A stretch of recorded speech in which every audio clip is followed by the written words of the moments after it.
Hey there, I'm Josh Beasley with Eco Panels of Tennessee here in Hermitage Springs.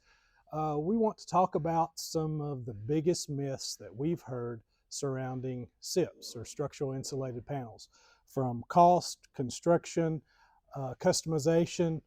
These are some of the things that we've heard, and we just want to kind of clear the air and give you our take on some things that we've heard people say.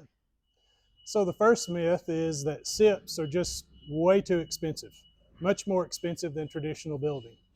Well, so yes, there is some additional cost up front to build with SIPs, but you also have to think about what you're doing, what the process is, what the added value in the SIP panel actually is. So let's go back to common stick framing construction. If we build a house by code, then we're actually building the cheapest, most inefficient, the weakest house that's allowed by law. That's what code is. It is the bare minimum. Here at Eco Panels of Tennessee, with our structural insulated panels, our desire is to build homes, structures that go way above code. And so to do that, yes, there is going to be some added cost, especially up front.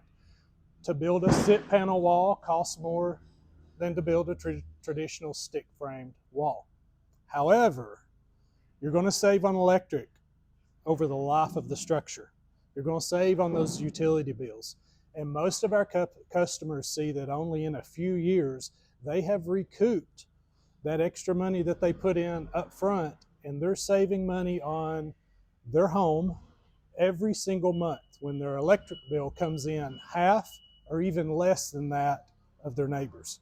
So yes, there is some added cost up front, but the myth is that it's really not that much. It's not that more expensive. It saves you money in the long run. It's an investment into your home and into your future. Myth number two is that SIPs can't be built as strong as conventional framing, and that's really not the case either. So you're going to find that some of the strongest homes in high wind areas, things like that, are built oftentimes using SIPs. They're incredibly strong, just the way that everything goes together. Our foam core bonds to the OSB and almost kind of creates like an I-beam, and then these panels are set together. They're much more, actually 2 to 3 times stronger than conventional framing in some of the tests. So it's incredible what they can do. The other thing that adds a lot of value too is that with Eco Panels, we have a patented corner system. This is a solid corner. This is one panel that goes all the way around. So you don't have a break in a panel right here. It's all one piece. Adds a lot of strength to that. So yes, SIP homes can be engineered to meet all kinds of high winds, seismic zones, things of that nature. They are incredibly, incredibly strong. So myth number three is that SIP homes are hard to design with, and that's really not the case at all. In fact, it's quite the opposite. We take your floor plan and we lay out our panels based on your floor plan.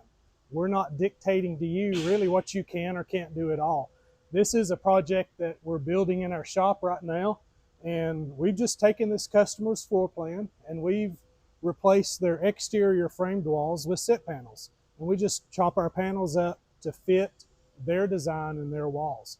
So we've seen everything from little bitty cabins and backyard ADUs and sheds to big multifamily, multi-story buildings. We can accommodate that whole range. The farmhouse style is really popular. Cape Cod, traditional ranch, wraparound porches. Yep, you really don't have to worry about the style of your home. We can accommodate that. So SIP panels are very flexible when it comes to design. Ready for myth number four? It's that you can't run electrical or plumbing in SIPs. And that's obviously not the case either. All of our SIP homes have electric in them and they have running water. So I'm standing here by a couple of boxes that's in our SIPs. We do this a little bit different than what most of the SIP panel industry does. Most of the industry uses EPS, expanded polystyrene foam. A lot of people would know it by the brand name Styrofoam, right? So EPS, you can cut out your electrical boxes, that foam melts. our polyurethane closed cell foam does not melt at any temperature. So we have to plan ahead of time for where your electrical is going to be located. We put the boxes, we run chases already pre-installed so that you can run your electric through into those locations. So electrical on exterior walls and your SIPs, not a problem at all. We plan for that, we help you figure that part out, and they come out on your job site ready for those electrical wires to be ran. Now when you come to plumbing, that's a little bit different. Generally speaking, it's not a great idea to put plumbing in any of your exterior walls if you can get away with it. In most kitchen applications, your plumbing is going to be located to the inside so that it's in a conditioned space, and it's going to be run under your countertops, things of that nature. In the case where you have to maybe make a penetration for a water spigot outside, something like that, that's not a big deal, but you really don't want to locate plumbing actually inside this wall cavity. We can also come out and you can build like a little plumb wall that sits up against your exterior wall. Say you have a washer or dryer to the back. You can just build out a small little fake wall basically that your plumbing can run into. So not a big deal either way. Electrical and plumbing, there's no problem with SIP panels. So that brings us to our last one, number 5. The myth is that SIP panel homes can't breathe. That's really not the case. They can breathe.